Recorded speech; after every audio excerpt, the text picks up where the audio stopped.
Feels okay after visiting. Her fingers feeling better, and all of her toys and stuff we've been able to fix some of them. So thanks for calling over though on the weekend. It was great to see you. So nice to have the kids be able to play together so happily. Isn't it, when they're that age, where they just get on? Oh no! What happened? I feel like it was fault, but it's not clear to me what happened with the door situation. Was it? I feel like it was fault, and without knowing what it is, I'm willing to commit to that. Did it on purpose. It was just being mean. That's usually what happens at this.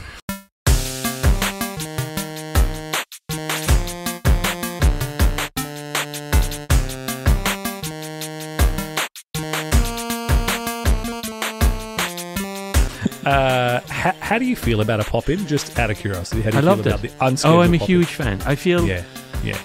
I think it's the best thing. Community. I loved it. I love it. Like, so Rami, for context, Rami just knocked on the door here of my garage on Sunday. Just knocked on the door. I was out here with and I was editing our podcast, and I got a knock on the door, and it was just Rami, and I love that. I love when I just assumed it was one of the neighbours. We've told our neighbour just call in whenever she wants. I assumed it was one of the neighbours. I was like, come in, and it was Rami and Caro and the kids, the whole family, the whole crew. Yeah, I think that's brilliant. I am a big fan of. It's one thing to say our door's always open, but I am genuinely one of those people where call over, even if you and unannounced at dinner time, we'll try and make it stretch. Come knock on the door, hang out with us. We'll tell you if we can't hang out. Like, you gotta, like, that's the best. Same. I'm all for it. I feel like the pop-in is the key to like feeling communal and connected and more than and your normal. Space is open. Like, you feel less closed off. That like this is my yard and that's your yard, and it's more like people kind of traipse into your yard and walk around a bit. And, Do you think it harks back to like a bygone era that we never quite experienced, but we hear about?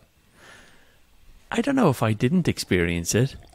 I think I did experience it growing up. Yeah. Like, that's certainly the way it was with my cousins and stuff, in and out of each other's houses. Yeah. I don't know about that. I feel like it's something I miss, not because I didn't experience it more. Precisely because you did. Yeah. Yeah. Yeah. Like, mates would just drop in, pull up in a car, drop in. Like, that was a thing. Yeah. Yeah, it's the same. So when we were older as our friends, it was definitely that. But I feel like I have like glimpses of the previous generation when it was doing it. That was the story, right? You popped in. Yeah. Sometimes it was announced, sometimes it wasn't. You'd come in. It was all about house visitations, especially like, Yeah. I'm all for it. Yeah. I mean, it can be disruptive, but that's okay too. Like, I feel like it, as long as as the person who's dropping in, you're just as okay to go away if it doesn't work out. Correct. Like, you've got to be like, I'm chancing this. Yes. And there's like 50-50 chance we could stay for 3 hours, or they're in the middle of something, it's a bad time, and we'll see them next time. Correct. Like, the flexibility has got to be reciprocal. 100%. Yeah. Yeah. And I think as the poppy, the popper, who's person who gets popped. The person who gets popped on. The poppy is the person who's getting popped. Yeah. The person who gets popped on is the poppy, as opposed to the popper. The person who's getting popped on. The poppy, I think the onus is on the poppy to be as honest about, actually got to do this thing. It's like, and that comes with closeness too. The closer you are, like, it's only inconvenient when you don't know someone well. Correct. And you're not comfortable saying, actually, you know what, we didn't get much sleep last night and we were just about to put the kids down and blah, or whatever. We have to clean the kitchen. It's not a good time. I think the more you pop in on people, the more comfortable they're going to be telling you not to pop in, and that's perfect. You know? Yeah. But we were already there. I would have told you. Yeah, great to see you. How's it going, pal? But we're just about to do this thing, and you would have gone, and that would have been fine. I'd never seen you again. End of podcast. It was. Fuck that guy. Yeah, that was excellent. Yeah, it was really great to see everyone. I mean, those kids are something special. Yeah, they're great. Oh my goodness! Great little horde of young ones between us. Horde is exactly what's going on. Just the interacting, chatting to it. It's the bidirectional comms when they've become their own like sentient beings. Yeah, that can, and they tell you, "No, Daddy." Well, constantly. Do you want to come over and do this thing? No, Daddy. Absolutely no, not, thank Daddy. You, Daddy. No, thank you, Daddy. Well, but also it's their interaction where you no longer have the. Yeah, you've had yours. You're much older. The determined outcomes, the possibilities of outcomes of how they interact are no longer finite. Yeah, anything that's can right. happen. I did notice you were low anxiety, but like there was a little bit of anxiety around trying to police a little bit and get her to be more social or more kind or more. But like it's clear to me, like once 5 and X is 2, I don't think you'll have that anxiety anymore. No, they are kids and they fuck it up, and they embarrass you, and they act terribly, and they say really terrible things and some racist things sometimes in public, and you're just like, people think we say that in our house because you said that. That's right. The assumption is all that stuff. That's right. But I think is when you're and you take the opportunity to correct them in the moment, and you do, but like at the same time, kids are just going to do and say whatever they do, and it is what it is. Yeah, I think for me, what's happening right now is that she's, I think, had a shift. We've just introduced the preschool thing, and I feel like there's a bit of a shift where she's become shy. They regress a little bit as well, though. Yeah. Right, there's a shy, regression-y, new people shy thing. She used to be very outward. Yeah. And look, she's going to be how she's going to be, and maybe it's a phase, maybe it's not. It doesn't really matter. It's all amazing. But I did have that sense of, how do I can encourage her more. Let me put you back in your shell a little bit. Yeah, maybe, Bless. maybe. Still, epic. Can we talk about? Have you been reading about what's been going on with Bored Apes Yacht Club this week? Ooh, ApeCoin's all bad. Tell me about it. I have no idea. All I know is it's potentially a scam. The main thing that's been happening, as you know, the Bored Ape Yacht Club in August 2021. Was something I was exploring. I was like, I should get in on this. I was going to get in on the mint, and then a month later, I was like, I should get in on this now. If I had done that, just bought one at the average floor price. What was the floor price back then? Yeah, it was like 0.2 of an ETH, right? Really? Yeah, like it was mint. It minted at 0.2. Just a single it's like 100 ETH now, right? So it's. How did you hear about it? Between 250 to 3, just the network. So the folks who either I was following or people I was kind of connected with, they're on the ground floor, like all the projects, but this one had a particular groundswell about it. And I remember thinking, this has got a different flavor. There's a bit more character about it. The right sort of people are involved. It wasn't the level of hype that you see in some of the later projects who were trying to replicate it.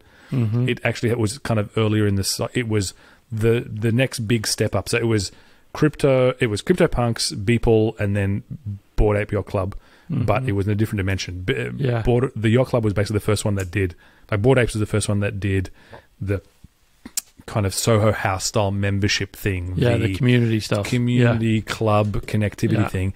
And then it started doing the airdrops stuff.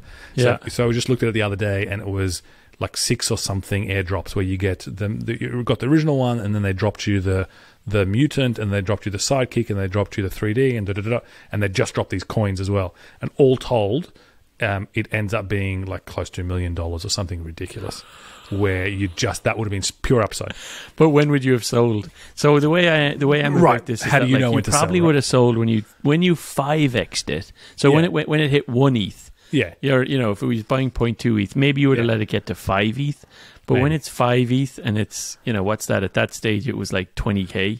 You would have cashed in at 20K and been like, holy smokes, I just made 20K in an NFT. I often think that. I often think, that's all theoretical, except that the signals at the time were basically who else is getting involved, right? So what's been happening is it became a status symbol, and it's been evolving in its own. It's now like the dominant thing that's getting traded on OpenSea. It's not just one of the projects. It's monopolistic almost in the sense of volumes they got traded, right? And they formed a company and bought CryptoPunks, and now has become invested with Andreessen bought in. Timberland just announced that he was one of the investors in it. This was after and you see in the investor pitch, there's a slide with all the celebs who've got Bored Apes, from Justin Bieber to Jimmy Fallon to Reese Witherspoon, Paris Hilton. Paris Hilton. It's just it's taken on a life of its own, clearly. And the talk is that it is the next Marvel entertainment franchise, right? This is the thing that has all the copyrights. But it's not. It's the next. It's the new Rolex. It's just a flex. It's just a flex. Yeah.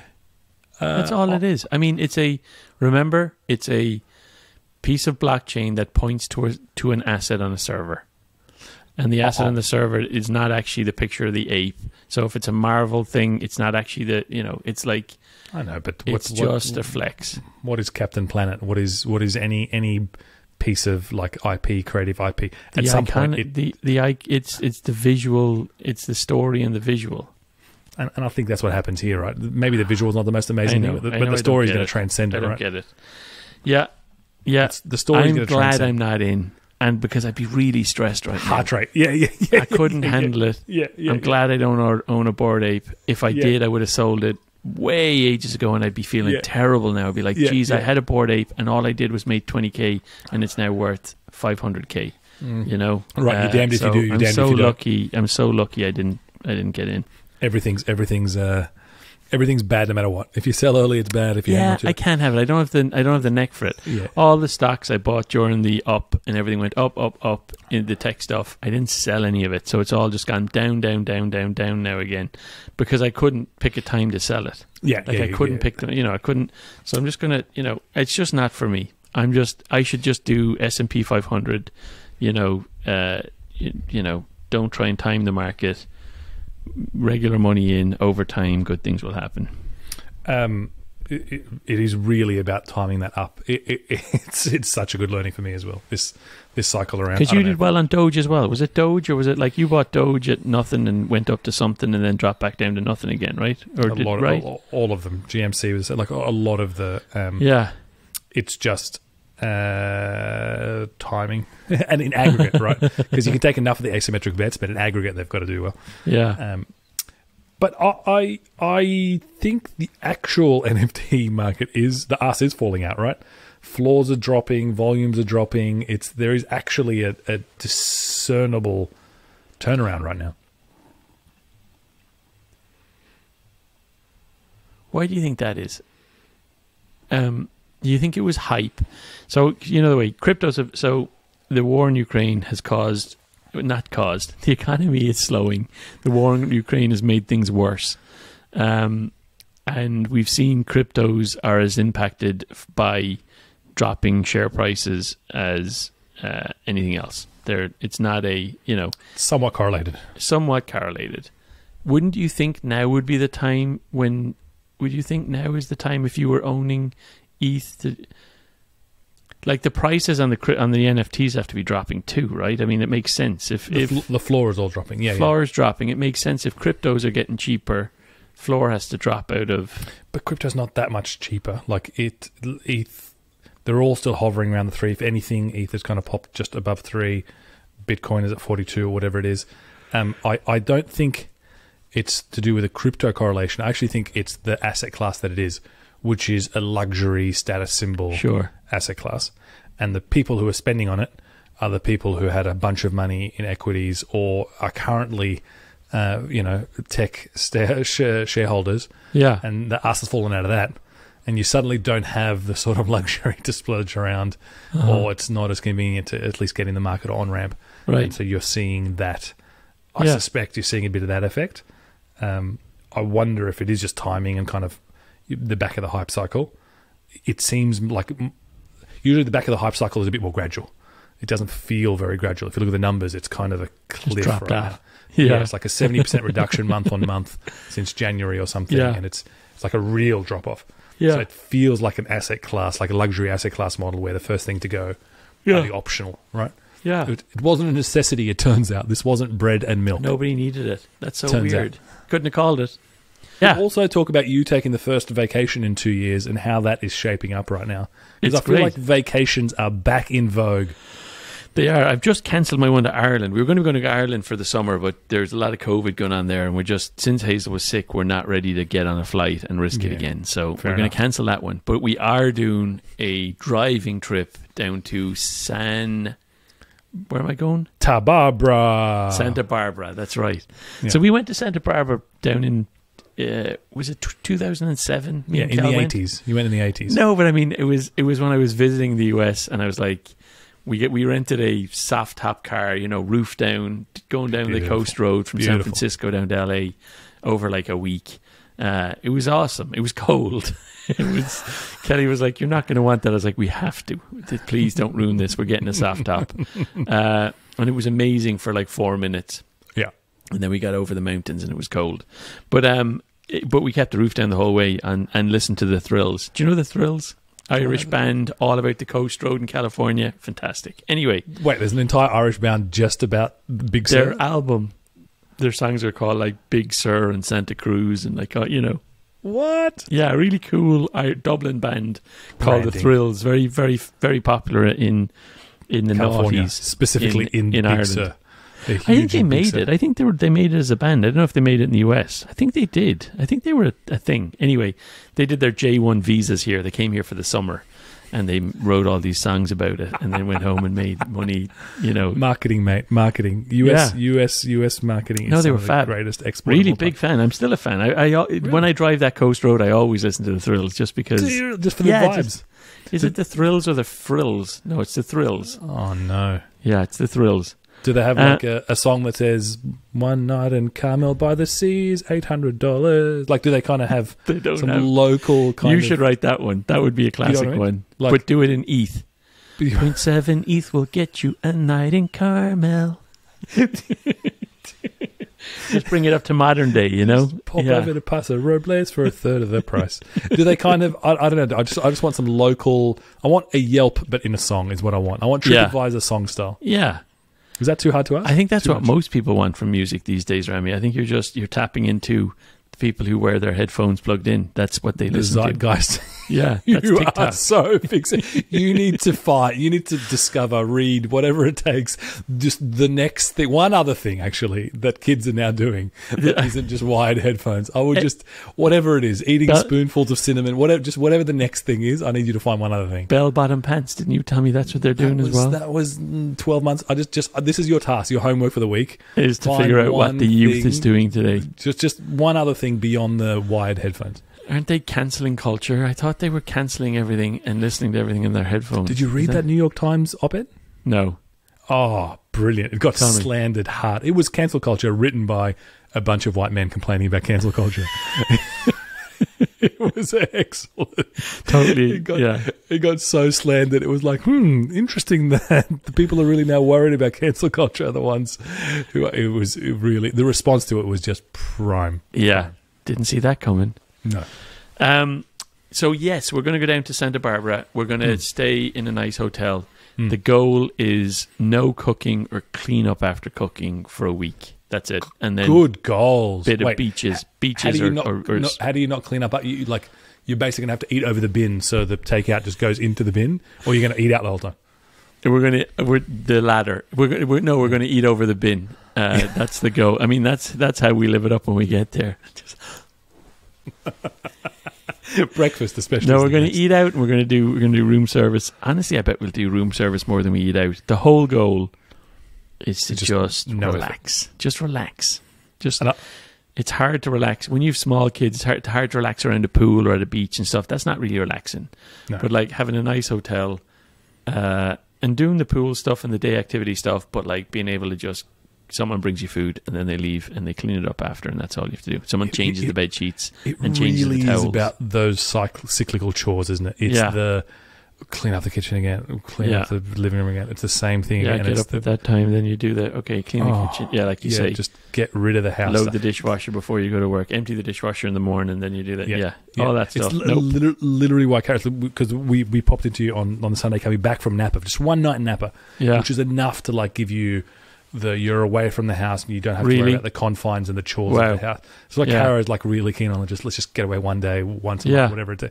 Let's get out of the fucking house, because that thing it is associated with the hamster wheel that is. And it's hard to get out of it. You're so institutionalized with like your routine and your like the amount of effort to leave like the bags and the strollers and the that shit, that it's actually like, is it worth? Oh, we're gonna we should go, but that's why the one night's a thing, because it's min vi.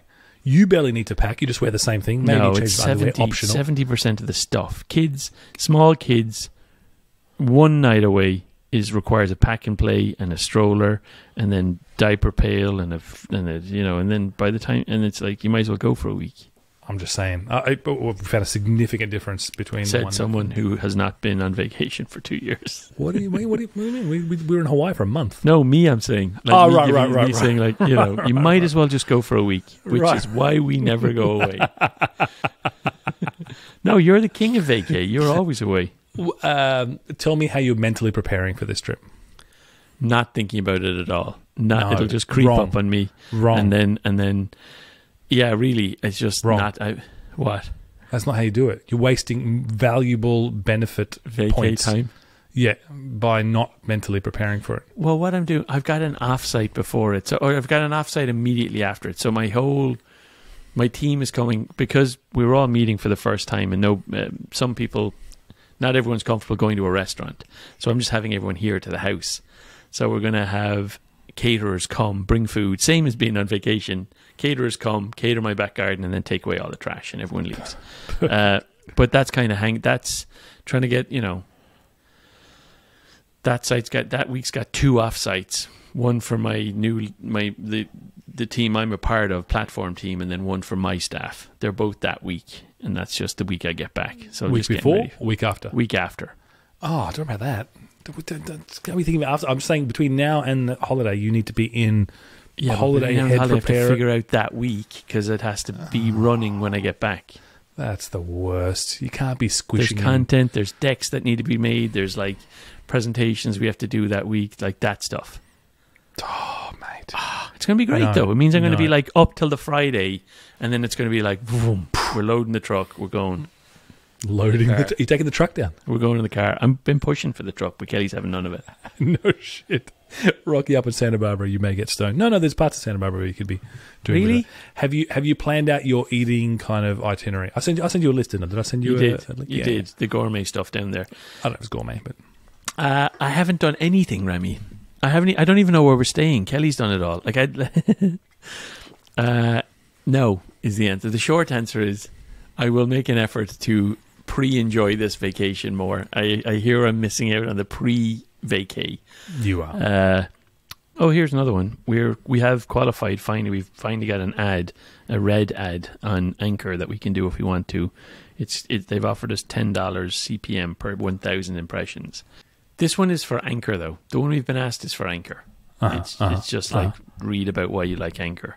And it's not a scripted one. Usually they're scripted. This one is like to create a 30-second short, 30-second mid-reel advertisement around Anchor and why you use it as a platform. Oh, it's for Anchor. It's okay. I don't want in-house ads. Okay. All right. Well, listen, we could always make I wonder how they validate them. They're going to be reviewing every single long-tail creator who mentions Anchor somewhere in the middle of their podcast. Maybe. I actually like Anchor. I'm happy to do the ad because I do endorse. I do believe in it. I mean it.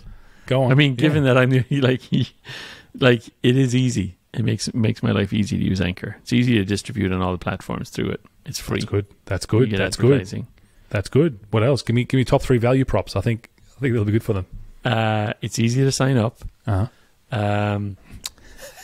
Onboarding. It's super easy to to distribute to, if you want it to be on Overcast or Apple Podcasts or on Spotify, it's literally a single page with multiple check boxes where you just put in URLs. And the analytics are actually great. The analytics helped me see that Rami had not told anyone about the podcast, and yet all my Irish mates were listening. Perfect. So thanks to these analytics. If you had to change 3 things about Anchor, what would you change?